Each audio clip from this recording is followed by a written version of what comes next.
Programang ito ay rated SPG, striktong patnubay at gabay ng magulang ang kailangan. Sobra na nga ang naging galit ni Chef Espina sa mga kaibigan ni Tanggol dahil hindi nila kasama sina Tanggol at Bubbles at sa pagbalik ng Bilibid. Maging si Mang Celso nga ay hindi pa din nagtiwala kay Tanggol at nag-aalala ito para sa kanyang apo na si Bubbles, lalo na't kasama nito si Tanggol.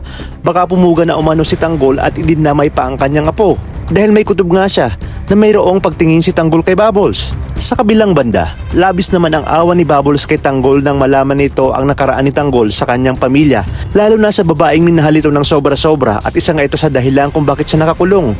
Kaya naman dito ay mas naunawaan ni Bubbles si Tanggol at mas lalong nahulog ang kanyang loob sa binata dahil batid niyang isang mabuting tao talaga si Tanggol at naipit lang siya ng mga sitwasyon sa kanyang mga pinagdadaanan sa buhay.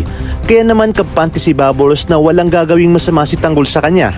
Kaya naman pumayag na si Bubbles na tabi silang matulog dahil iisa na nga lang ang kawan nila sa kwarto. Ngunit ito pala ang pagkakataon ni Tanggol upang ipagtapat kay Bubbles ang lihim nitong pagtingin sa dalaga. Hindi nga nagdalawang isip si Bubbles at agad ding sinuko kay Tanggol ang kanyang pagkababae at sabay nilang pinagsaluhan ang init ng kanilang mga katawan.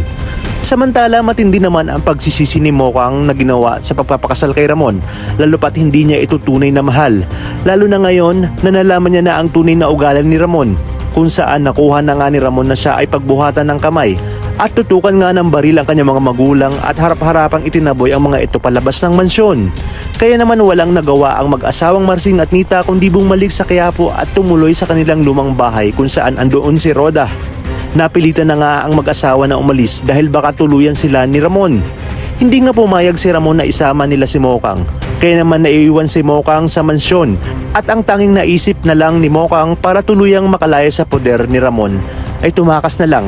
Naisip nga ni Mokang na puntahan si Tanggol sa kulungan upang humingi ng